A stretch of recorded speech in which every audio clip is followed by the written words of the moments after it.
All right, Tom Griffin, tough loss to Catawba today. Saw a pitcher's duel really until some late runs for the Indians. Catawba's fireballer seemed to have the slider working on the back door, struck out 13. What did he do to be successful? Well, he's done it his whole career. I mean, we've seen him. You talk about a good lefty. He sits there mid-80s. He spotted his fastball away. We did not do a good job, I think, competing against him going backside enough, and we worked on it. We kind of knew the last couple of years he's going to stay away. You got to be able to show him that you'll go backside. Otherwise, he'll just stay there all day. Now, he's a very good pitcher, and obviously he would probably make an adjustment, and he'd come in when he needed to. Today, he didn't need to do that because we didn't show him the ability that we were going to go backside. But listen, we've seen enough of him. He's an outstanding pitcher, knows how to pitch. And we talked to some of our younger guys, earlier. Like, you watch other pitchers, you learn from them. You watch how they control and command a game.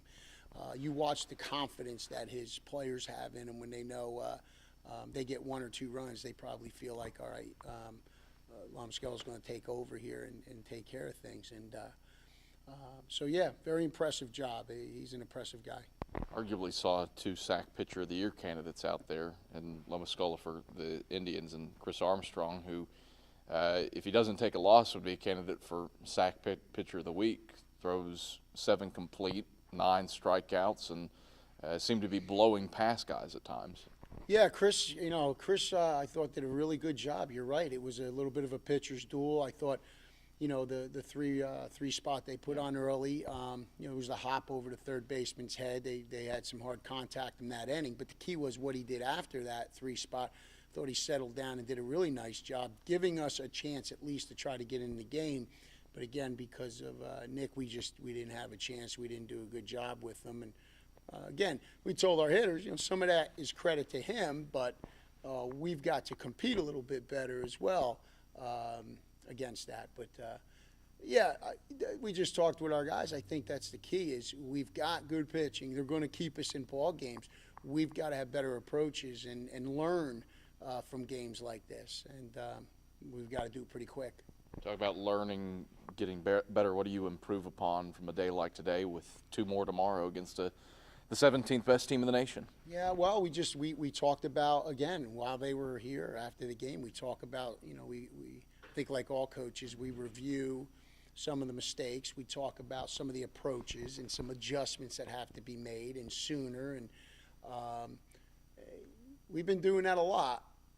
That's been the frustrating part that me and Coach Monroe have talked about. We know they're prepared.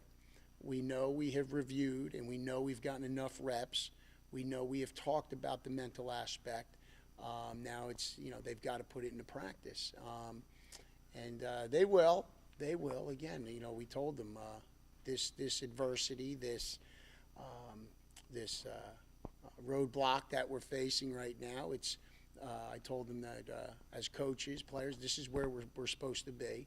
And I truly believe that's God's will to see how you're going to handle this.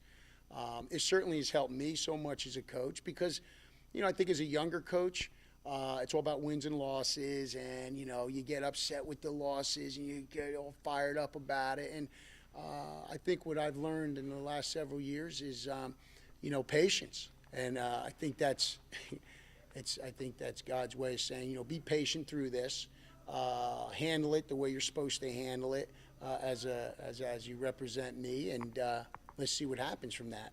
More about the process than the end result, so to speak. Yeah, well, you have to be. This is 24th year I've been coaching, and if you'd have told me that my first 5-7 years, I'd have been like, no, it's all about the result. But no, this is more about the process. This is about, listen, these kids are going to go through these type of situations in life, whether it's a job or the loss of a loved one. There's going to be setbacks, and some of these setbacks are going to be quick, and some of them are going to take a while. As we told them, these setbacks they're going through right now, this is how we're going to be prepared for life. And they don't see it now, but they're going to see it 10 years from now when they go through a stretch like this and say, you know what, mentally we went through this. And when I was playing college baseball, we'd gone through a tough streak, and it was easy to kind of get away from what we normally do. It was easy to point fingers and do that. That hasn't happened. It won't happen because we got good leadership with our upperclassmen, and we'll get through that. Griff, pleasure as always. We'll talk to you tomorrow. Thank you very much.